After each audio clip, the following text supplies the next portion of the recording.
Hello everyone, welcome to my channel PKP. आज का topic होगा हाई कोर्ट यानी कि उच्च न्यायालय। पिछली जो क्लास थी उसमें पढ़ा था सुप्रीम कोर्ट यानी कि सर्वोच्च न्यायालय या उच्चतम न्यायालय के बारे में पढ़ा था। आर्टिकल नंबर 124 से लेकर 143 तक पढ़ा था हमने, ठीक है। 124 में सुप्रीम कोर्ट की बात की गई है। अब यहाँ पर हम पढ़ेंगे हाई कोर्ट उच्च न्यायालय के बारे में, जो कि आर्टिकल किस में कहा गया है, 214 में कहा गया है, ठीक है। तो एग्ज़ाम के पॉइंट ऑफ व्यू से जो आपके एसएससी हो गया, आरआरबी हो गया, एनटीपीसी ग्रुप डी, ठीक है, तो इन सब एग्ज़ाम्स में जहाँ से आपके क्वेश्चंस बनते हैं केवल उतने ही पॉइंट्स को लिया गया है ताकि आपको बहुत ज़्यादा वास्ट सिलेबस ना पढ़ना पड़े, ठीक है। आप इनको बहुत अच्छे से ही प्रिपेयर कर लीजिएगा। तो स्टार्ट करते हैं आज का टॉपिक हाई कोर्ट उच्च न्यायालय, ठीक है। किस में कहा गया है तो ये याद रखना, हाई कोर्ट मेंशन है आर्टिकल नंबर 214 यानी कि 214 में कहा गया है, ठीक है। क्या कहा गया है इसके अनुसार, ये कहा गया है कि प्रत्येक राज्य का एक उच्च न्यायालय होगा, यानी कि एक स्टेट में एक हाई कोर्ट कंपलसरी है कि होना ही चाहिए, और या फिर दो या दो से अधिक राज्य मिलकर एक उच्च न्यायालय का निर्माण कर सकते हैं, ठीक है। मीन्स एक स्टेट के पास एक हाई कोर्ट हो या फिर दो तीन स्टेट मिलकर क्या करें, अपना एक हाई कोर्ट का निर्माण कर सकते हैं। ये कहा गया आर्टिकल नंबर 214 में कहा गया, ठीक है। प्रत्येक राज्य का हाई कोर्ट होगा, लेकिन आर्टिकल 231 के अनुसार दो या दो से अधिक राज्यों का एक हाई कोर्ट हो सकता है, ठीक है। तो अभी वर्तमान में कुल कितने हैं तो याद रखना है, वर्तमान में कुल 24 हाई कोर्ट है, जबकि हमारे स्टेट कितने हैं तो स्टेट हो गए हैं 28। पहले 29 थे बट करंटली 28 हैं, क्योंकि एक स्टेट आपका जो है वो यूनियन टेरिटरी बन चुका है, ठीक है।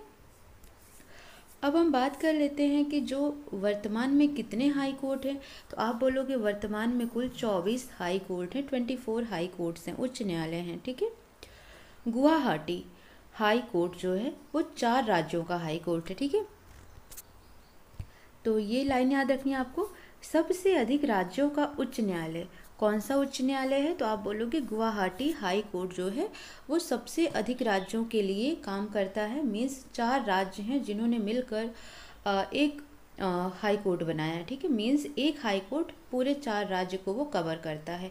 कौन कौन से हैं वो राज्य, तो ये भी याद रखना है कि 4 जो स्टेट हैं वो स्टेट हैं आपका, सबसे पहला असम, ठीक है, नागालैंड, मिजोरम, ठीक है, and Arunachal Pradesh. 7 sister side से ही हैं, 7 सिस्टर में के 3 निकाल दो तो 4 जो हैं आपके, ठीक है। आप इसको आनम के नाम से भी याद कर सकते हो, आनम, ठीक है, ANAM। ये हो जाएगा आपका असम, नागालैंड, ठीक है, अरुणाचल प्रदेश एंड मिजोरम। तो इस तरीके से हो गया आपका, इन चारों राज्यों के लिए एक ही हाई कोर्ट है जो कि कहाँ पर है, गुवाहाटी में है, ठीक है। इसके अधीन 7 राज्य आते हैं, तो ये गलत है, ये आपको याद रखना है, इसके अधीन 4 राज्य आते हैं, ठीक है। संघ शासित प्रदेशों में केवल दिल्ली एकमात्र संघ शासित प्रदेश है जिसका अपना अलग हाई कोर्ट है, ठीक है। मीन्स जो यूनियन टेरिटरी हैं, ठीक है, केंद्र शासित प्रदेश इसे बोला जाता है। तो यूनियन टेरिटरी में क्या है कि जो दिल्ली है इसका अपना अलग हाई कोर्ट भी है, ठीक है। और एक पॉइंट याद रखना है, जो मुंबई हाई कोर्ट है, ठीक है, मुंबई हाई कोर्ट, ये 2 राज्य, ठीक है, प्लस 2 केंद्र शासित प्रदेश के लिए कार्य करता है। 2 राज्य कौन कौन से हो गए तो महाराष्ट्र हो गया, एंड महाराष्ट्र एंड गोवा, ये नोट कर लेना है। तो मुंबई हाई कोर्ट जो है वो महाराष्ट्र स्टेट के लिए भी वर्क करता है और गोवा स्टेट के लिए भी वर्क करता है, ठीक है। सेम अगर हम यूनियन टेरिटरी की बात करें तो दादरा नगर हवेली के लिए भी वर्क करता है, ठीक है, एंड दमन दीव के लिए भी वो वर्क करता है। तो इस तरीके से मुंबई हाई कोर्ट जो है वो 4 राज्य, मतलब 2 राज्य और 2 केंद्र शासित प्रदेश के लिए काम करता है, ठीक है। नेक्स्ट हम बात करते हैं यहाँ पर कि जो हाई कोर्ट का जज बनने के लिए क्या क्वालिफ़िकेशन होनी चाहिए, ठीक है। तो नोट कर लो आप, जो हाई कोर्ट होते हैं यानी कि उच्च न्यायालय होते हैं, उनके जो जज होते हैं उनकी योग्यताएं क्या क्या होनी चाहिए या क्वालिफ़िकेशन क्या क्या होनी चाहिए, तो कम से कम 62 वर्ष से कम की उम्र के हों, मीन्स 62 वर्ष से कम उम्र के ही वो होने चाहिए। दूसरा, कम से कम 10 वर्षों तक जिला जो न्यायालय होता है, डिस्ट्रिक्ट कोर्ट जिसे आप जानते हो, ठीक है, जहाँ पर परिवार के वाद विवाद जाते हैं, मोबाइल कोर्ट और ये लोक अदालत जो हो गया, ठीक है, कम से कम उसमें वो 10 साल तक काम किया हो। ठीक है, तो हमने क्या देखा, 62 वर्ष से कम उम्र का हो और कम से कम 10 वर्ष तक जो जिला न्यायालय होता है उसका जज हो, या फिर 10 वर्ष तक वो सरकारी वकील रहा हो। ठीक है, तो ये तो हो गया कि उसकी क्वालिफिकेशन होनी चाहिए हाई कोर्ट का जज बनने के लिए। लेकिन अगर नियुक्ति आपसे पूछा जाता है कि नियुक्ति कौन करता है, ठीक है, तो नियुक्ति हमेशा राष्ट्रपति, याद रखना है कि राष्ट्रपति ही करता है नियुक्ति, लेकिन किसके परमिशन पर करता है, तो जो सुप्रीम कोर्ट होता है, सर्वोच्च न्यायालय होता है, उसका जो चीफ जस्टिस ऑफ इंडिया होता है, यानी कि जो इसका मुख्य न्यायाधीश होता है सुप्रीम कोर्ट का, ठीक है, उसकी सिफारिश पर राष्ट्रपति करता है, नियुक्ति करता है हाई कोर्ट के जज की। ठीक है, और अगर पद से हटाने की प्रक्रिया के बारे में पूछा जाए तो कैसी प्रक्रिया लगती है, यहाँ पर भी महाअभियोग जैसी प्रक्रिया लगती है। ठीक है, अब आपको एक पॉइंट याद रखना है नोट करके, उच्च न्यायालय की पहली महिला मुख्य न्यायाधीश कौन थी, तो उनका नाम है लीला सेठ। कहाँ की थी ये, हिमाचल प्रदेश की थी। ठीक है, शिमला हाई कोर्ट की ये मुख्य न्यायाधीश बनी थी सबसे पहले। तो याद रखना है कि सबसे पहली महिला जो कि मुख्य न्यायाधीश बनी है वो है लीला सेठ। ठीक है, हाई कोर्ट की पहली महिला मुख्य न्यायाधीश तो बन चुकी हैं, लेकिन सुप्रीम कोर्ट में अभी तक कोई भी महिला न्यायाधीश मुख्य न्यायाधीश नहीं बनी है। ठीक है, उच्च न्यायालय यही है कि 62 वर्ष की अवस्था तक पद पर रह सकते हैं, और भारत में कुल कितने 24 उच्च न्यायालय हैं। दोनों आर्टिकल्स देख लेते हैं, 215 और 216 के बारे में क्या कहा गया है।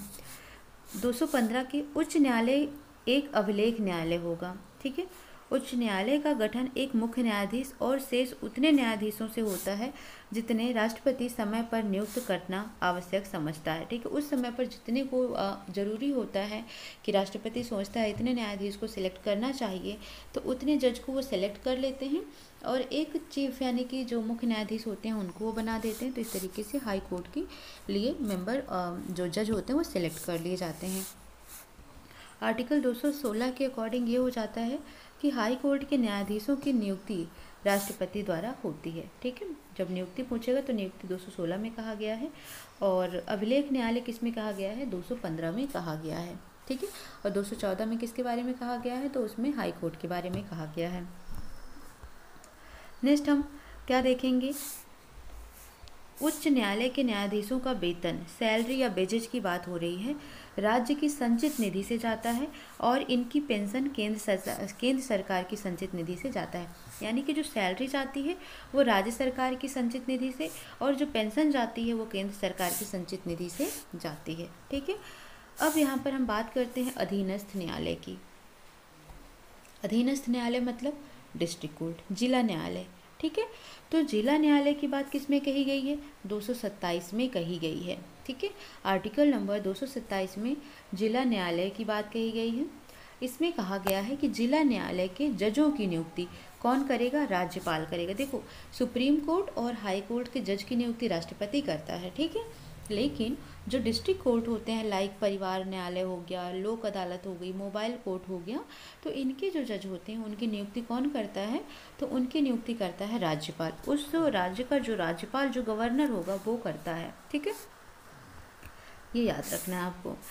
जिला न्यायालय के कार्यों को 3 भागों में बांटा जाता है। ठीक है, कौन कौन सा, परिवार न्यायालय, लोक अदालत और मोबाइल कोर्ट, 3 तरीके में बांट दिया जाता है जिला न्यायालय को। ठीक है, अब यहाँ पर सबसे पहले देख लो सबके बारे में।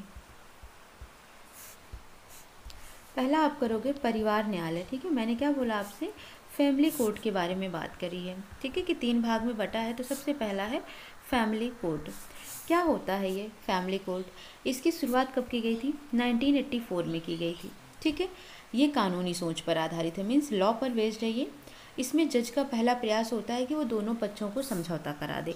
मीन्स मान लो ये एक ए पार्टी है, एक बी पार्टी है, और जज क्या चाह रहे हैं, जज ये सोच रहे हैं कि कैसा भी मैटर हो, एक बार कोशिश किया जाए कि इन दोनों के बीच में क्या हो जाए, सुलहनामा हो जाए, मीन्स दोनों एक दूसरे से समझौता कर लें। ठीक है, और अगर समझौता नहीं हो पाता है तब कानूनी निर्णय देना होता है। ठीक है, मीन्स फिर इनको अपना फैसला सुनाना पड़ता है। तो ये हो जाता है परिवार न्यायालय। इसका गठन 1984 में हुआ था। सेकेंड पार्ट होता है लोक अदालत का, पब्लिक कोर्ट जिसे कहा जाता है। ये फैमिली कोर्ट था परिवार न्यायालय, और लोक अदालत है आपका पब्लिक कोर्ट। ठीक है, पब्लिक कोर्ट। इसका गठन या इसकी शुरुआत 1987 में हुई थी और फैमिली कोर्ट की 1984 में हुई थी।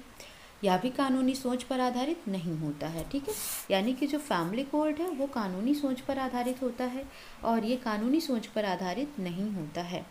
ठीक है, यहाँ पर जज का पहला प्रयास होता है कि दोनों पक्ष के बीच में समझौता कर दिया जाए और समझौता हो जाने पर समझौते को चुनौती नहीं दी जा सकती है। ठीक है, तो ये चीज़ आपको याद रखनी है लोक अदालत के बारे में कि कानूनी बेस्ड नहीं है। 1987 में इसका गठन हुआ है और दोनों पक्ष के बीच में पहले समझौता कराने की कोशिश की जाती है और समझौता हो जाने पर फिर चुनौती नहीं दे सकते हैं।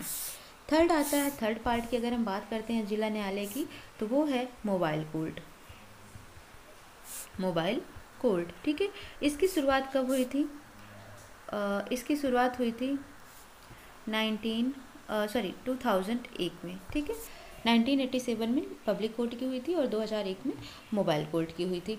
इसमें क्या होता है, दिन प्रतिदिन की बात हो जाती है। ठीक है, यानी कि दिन प्रतिदिन के आधार पर मामलों का निपटारा किया जाता है और यातायात संबंधी मामले इसी के अंतर्गत आते हैं और ये भी कानूनी बेस्ड होता है, कानून पर बेस्ड होता है। यानी कि जो ट्रांसपोर्ट से रिलेटेड कोई भी प्रॉब्लम आ गई तो यहीं पर आती है। ठीक है, डे बाय डे यानी कि पर डे जैसे कोई घटना हो गई, कुछ भी हो गया, तो उसके बारे में जो भी बहस होती है, जो भी प्रक्रियाएं होती हैं, वो सब मोबाइल कोर्ट में जाती हैं। तो जिला न्यायालय इस तरीके से आपका 3 भागों में बंटा हुआ है। तीनों भाग को आपने बहुत अच्छे से देख लिया है। अब हम देखेंगे भारत के महान्यायवादी के बारे में, जो कि आर्टिकल नंबर 76 में कहा गया है। ठीक है, ये यहाँ का है नहीं बट आपको देख लेना है। जो महान्यायवादी का उल्लेख है वो आर्टिकल 76 में है। कहाँ से लिया गया इनका पद? इंग्लैंड से लिया गया है। महान्यायवादी भारत सरकार का प्रथम विधि अधिकारी होता है। यह एक संवैधानिक पोस्ट है। ठीक है, इसे अटॉर्नी जनरल भी कहा जाता है। इसकी नियुक्ति और राष्ट्रपति के प्रसाद पर्यंत होते हैं। राष्ट्रपति द्वारा ही इनके वेतन और भत्ते निर्धारित होते हैं। सुप्रीम कोर्ट का जज बनने की ये क्वालिफिकेशन रखते हैं। आर्टिकल 88 के अनुसार महान्यायवादी संसद का सदस्य नहीं होता है, फिर भी उसके कोई भी कार्य होता है तो संसद के सदन में वो बैठ सकता है, कार्यवाही में भाग ले सकता है। बस यही है कि वो अपनी वोटिंग नहीं कर सकता, वोट नहीं कर सकता है वो। इंग्लैंड में महान्यायवादी संसद का सदस्य होता है। इसे भारत के राज्य क्षेत्र के सभी न्यायालयों में सुनवाई का अधिकार होता है।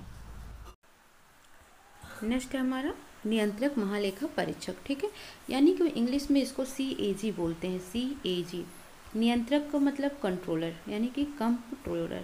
ठीक है, कंट्रोलर। ठीक है, controller audit and G stand for general. ठीक है, कंट्रोलर ऑडिट जनरल, यानी कि ये CAG का फुल फॉर्म हो गया, ये याद रखना आपको। नियंत्रक और इनका आर्टिकल नंबर याद रखना है कि किसमें है, 148 में इनकी चर्चा की गई है।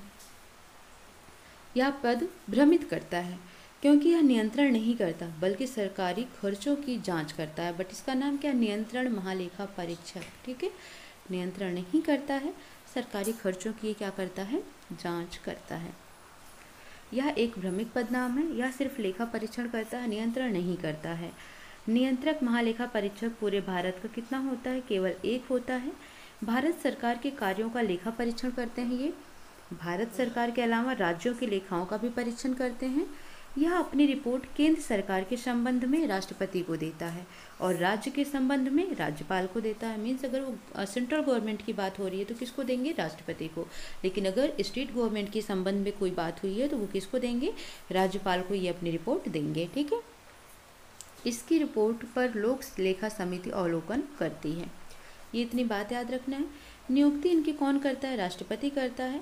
पद से हटाने की प्रक्रिया इनकी महाभियोग जैसी ही प्रक्रिया होती है। इसको हटाने की प्रक्रिया वैसी ही है जैसे सर्वोच्च न्यायालय के न्यायाधीश की है। ठीक है, सेवानिवृत्ति यानी कि रिटायरमेंट के बाद यह भारत सरकार के अधीन पुनर्नियोजन का पात्र नहीं होता है। इसका कार्यकाल 6 वर्ष या 65 वर्ष तक की आयु तक ये कर सकते हैं। ठीक है, अभी अगर हम बात करते हैं वर्तमान की, यानी कि प्रेजेंट में CAG कौन है, ठीक है। तो प्रेजेंट सीएजी हैं राजीव महर्षि। ठीक है, राजीव महर्षि जो हैं ये अभी तत्काल यानी कि 2017, ठीक है, 2017 में इनकी नियुक्ति की गई थी। 25 सितंबर 2017 में इनकी नियुक्ति की गई थी। ये 13वें सीएजी हैं भारत के। ठीक है, 13th नंबर के हैं ये, कह सकते हो 13th सीएजी ऑफ इंडिया हैं राजीव महर्षि। अपॉइंटमेंट हुआ इनका 25 सितंबर 2017 को। और इनके पहले जो थे, पूर्व की अगर बात करें तो इनके पहले जो सीएजी थे वो थे शशिकांत शर्मा। वो 2013 से 17 तक थे। ठीक है, मतलब इन्होंने किसे सक्सीड किया है, तो शशिकांत शर्मा को, शशिकांत शर्मा। ठीक है, और ये 2013 से 17 तक थे। और इनसे भी पहले थे विनोद राय, वो 11th नंबर के थे। ठीक है, वो 2008 से 2013 तक के थे। तो इस तरीके से आपको प्रेजेंटली यानी कि करंट का याद रखना है कि कौन क्या है। तो इस तरीके से आपका हाई कोर्ट, सुप्रीम कोर्ट और डिस्ट्रिक्ट कोर्ट कंप्लीट हो जाता है। आर्टिकल आपको मेन याद रखना है कि, और ये याद रखना है कि इनका सिलेक्शन कौन करता है। क्वालिफिकेशन भी थोड़ी बहुत याद रखनी है।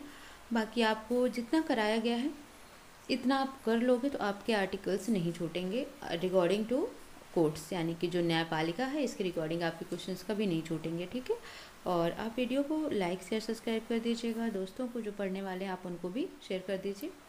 बाकी मिलते हैं नेक्स्ट क्लास में। Thank you so much.